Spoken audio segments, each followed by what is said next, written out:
cherry on my lips and sugar fingertips. I can feel the beat running through the speakers.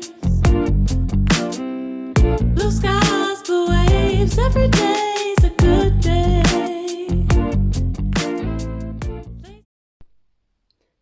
Hello everyone and welcome to the video I promised like 1 year ago.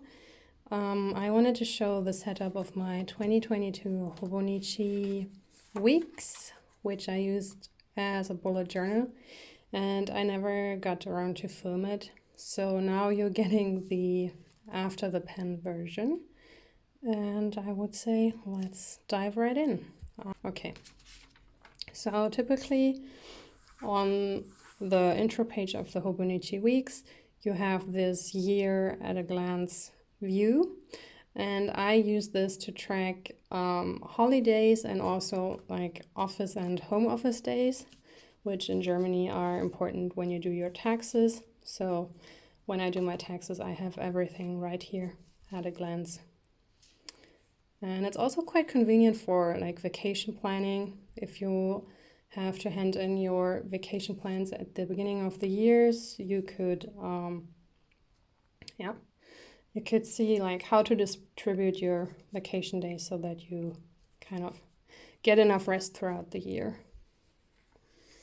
Next up, we have this calendar that's pretty much all 12 months at one glance also, but it differs insofar as you have a little bit more space for every individual day.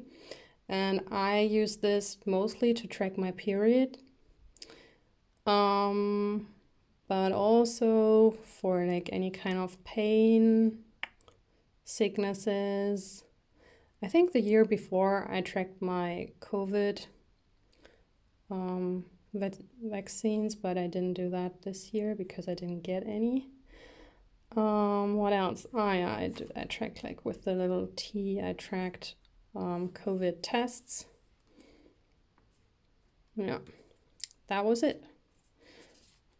I'm always a little bit out of ideas how to use this part. So if you have any great ideas how to use this, feel free to let me know actually. And then actually what the Hobonichi weeks does, it gives you the month of December of the year before.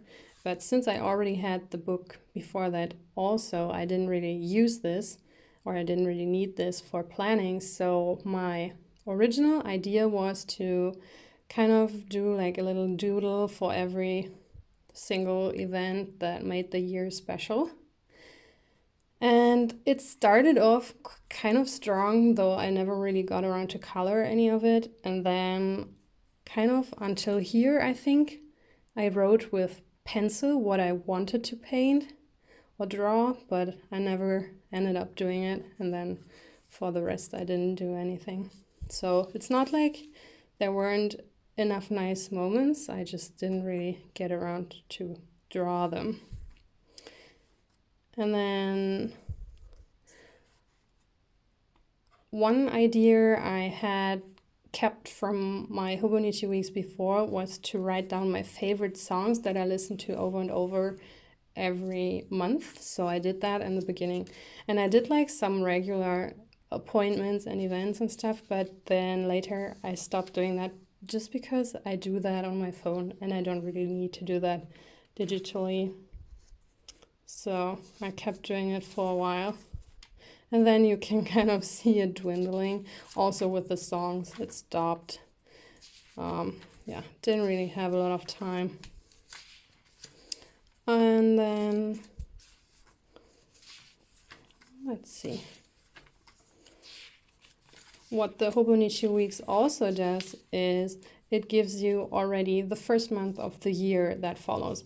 But since I was sure I wouldn't use that month for planning either, I made use of it in a different way. So actually I took some stretching exercises and some yoga exercises and painted them here for reference. And then every time I wanted to do like stretching or yoga, I could just go to this page and just like do this sequence yeah, that was quite handy. I actually used that quite a few times. And I mean, look at these paintings. Aren't they just beautiful? Next Picasso. Yeah. Oh, it also gives you like February, March. There's so much space that I didn't even use. And then we came into the actual weeks, which is what makes the Hobonichi weeks what it is. And also it starts in November, so I used the first weeks just as ideas, so to speak, how to build the structure when I actually use it. Like I could do like some tasks for the week and then a tracker, shopping list, or like an affirmation or quote or something. And then use the left part for appointments, the middle for to-do list, and then the right for tracking my food or tracking an outfit. And here the idea was to write down what I wanted to cook, like a meal plan, and then the things I needed to buy for that to-do list for my work tracker, and then a list of contacts, because at that time it was still necessary to track like who you met up with in case someone caught COVID. And then also place for a quote on the bottom. And then we skip forward to when I actually started using it in January. And yes, you are probably gonna think, wow, this looks awesome. Yeah, spoiler alert, it's not gonna stay like this throughout the year. But yeah, in the beginning I was super motivated, and I actually did the plan that I actually combined the two ideas from before. I think like here we have appointments, to-do list, food tracker, and also like a water tracker. Then here is like a little doodle a day, like sometimes it could be an outfit, it could be something I did. I have the tracker on top, I have the meal plan, and then just brain dump for yeah, things I need to do that I didn't really put in a day. Yeah, and then I just continued that same plan until I didn't. For the most part, it worked fine, like especially like brain dump and tracker, and every week that worked really well. And then you can kind of see that I stopped drawing what I ate. Then I was sick, and then I kind of stopped. Sometimes I was really inspired and I tried, but then I couldn't remember what I had on that day, what kind of food or what I did. And then like I had motivation again. And then after 1 week or so, it went away again. And then what I started to notice, and you can see that here, actually here, I wrote down what I did for work. And also here, like I started noticing halfway throughout the year that I needed to physically, in an analog way, needed to write down my work stuff. So I actually got a work journal as well to keep track of my tasks there. And once I started doing that, I kind of stopped using this one because I didn't bring it to work, obviously, because I didn't need it. And then, as you can see, it became something very, very simple, very basic. So like we have a tracker still and some appointments and some to-dos, and that's basically it for the rest of the year. Sometimes I made an effort, but it never really stuck. And then sometimes I didn't use it at all. So what I realized was that on the one hand, I had like the desire to write down stuff and to journal a bit and also to have this creative outlet sort of. But then on the other hand, it didn't really work well having two journals and kind of switching from one to the other. And I wanted to have everything in one journal, which is why this year I'm actually not using the Hobonichi weeks anymore. But I will tell you about that in another video. So to wrap this up, let's have a look at my collections, which is probably what you were coming here for anyways. So let's see how I used the free pages at the back of the book that are kind of yours to conquer. So in the beginning, I wrote down my goals. Like visiting five places I've never been to, reading 5 books, trying 5 new recipes, like keeping it very simple. And then here I wrote down like the places I went to, the books I read, the recipes I tried. Actually, I tried 10 new recipes. I'm kind of proud of myself for trying new things that year. Yeah, some gift ideas, wish list, packing list. Those are like the staples I think you get on every Pinterest and on every Instagram. Then I had a very extensive space designated to planning my very first trip to Korea, which I didn't really end up using. So here I had like space for the daily schedule, and then here I had a place for budget planning and like for a journal, and then I didn't end up bringing my Hobonichi. And yeah, didn't even use this space. One thing I was kind of proud of but didn't really use was this spread that I made about regional food and which kind of food is in season and what kind of things you should pay attention to if you want to eat more healthy, like drink 6 glasses of water each day and eat that much fruit and stuff. Yeah, I looked at it maybe twice or 3 times. I wanted to do something here, but didn't even write down what I wanted to do, so no idea what this was meant for.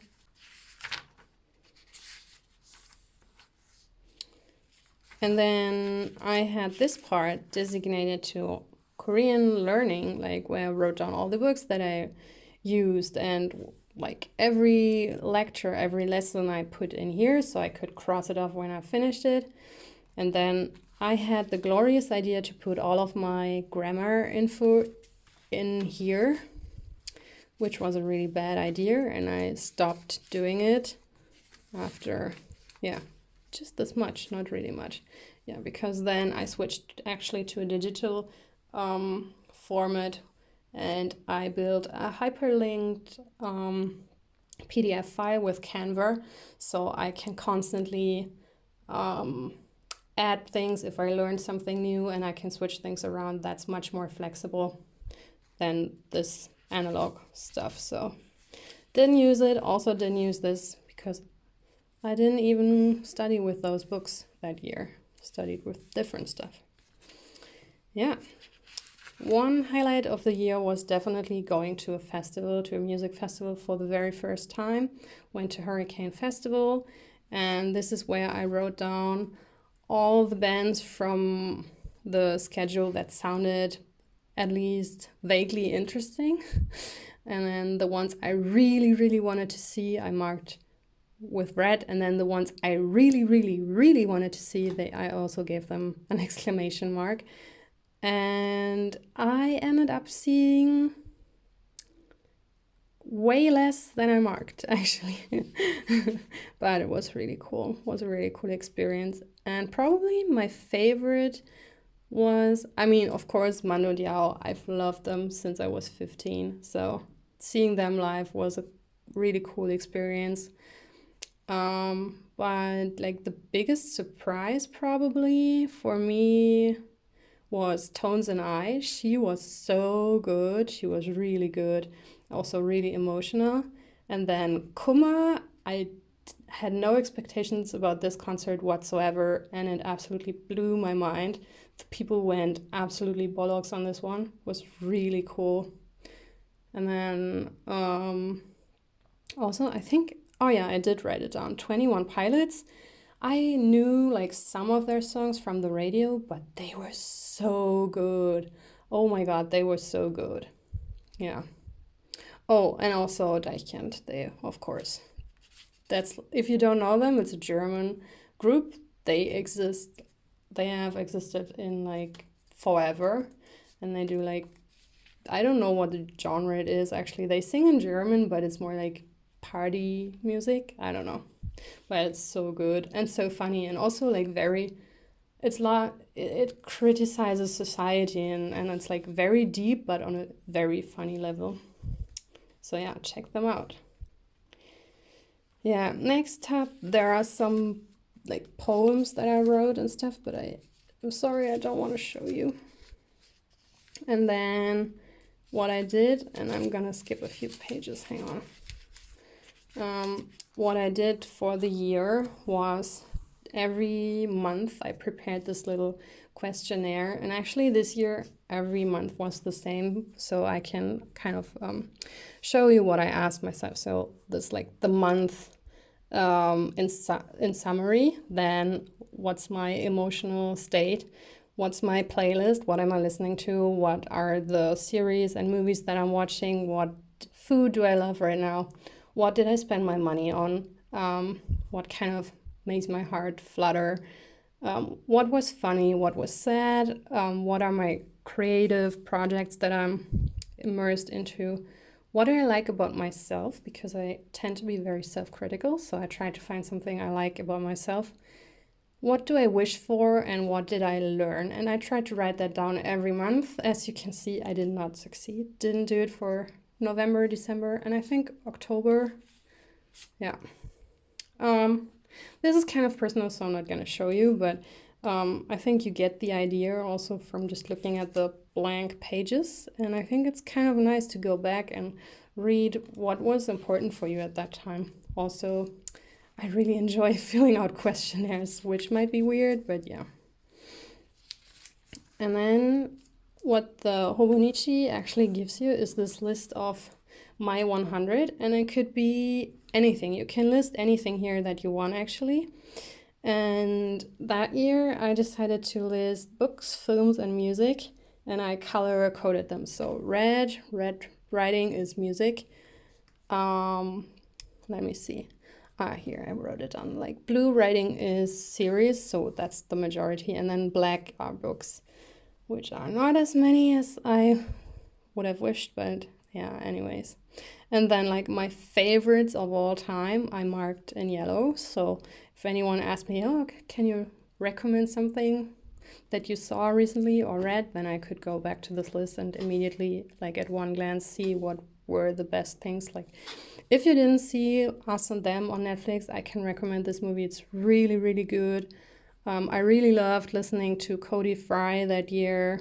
I really, really enjoyed watching Sorin Ahop, this 39 drama on Netflix. Eleanor and Park was a really, really good book that I read, actually recommended to me by a friend. What else did I see?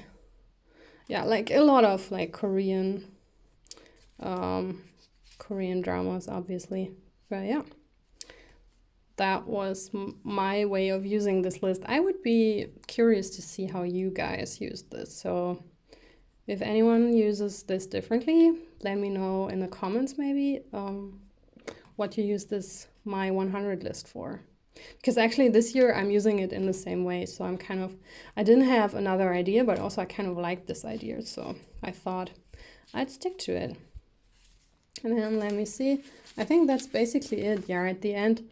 I mean, they also include some information at the end, but since I don't speak, read, or understand any Japanese, these pages are a bit useless for me, unfortunately. I'm sure these are like really cute tips, then some like stretching exercises when you are in bed. But yeah, I wouldn't know, I couldn't understand. And then here I think like some measurement tables. I have no idea, but yeah, that's basically it. And then as far as equipment goes, I had this clear cover that I already had from my other, like I always used the same one and put it on the journal I was using at the time. And then I used the official Hobonichi pen that comes with the journal if you order it at their website, and it has like 3 colors and the tip is super thin. Camera won't focus. Yeah, it's like super thin, so you can write really small, which is awesome because you see you have these really small squares, so you can use it to write perfectly. And yeah, that's basically how I used my Hobonichi weeks this year, or rather last year. And yeah, if you have any questions, let me know in the comments. And otherwise, I will see you when I show you the journal I use this year. And hopefully it's not gonna take another year. So yeah, see you then, bye.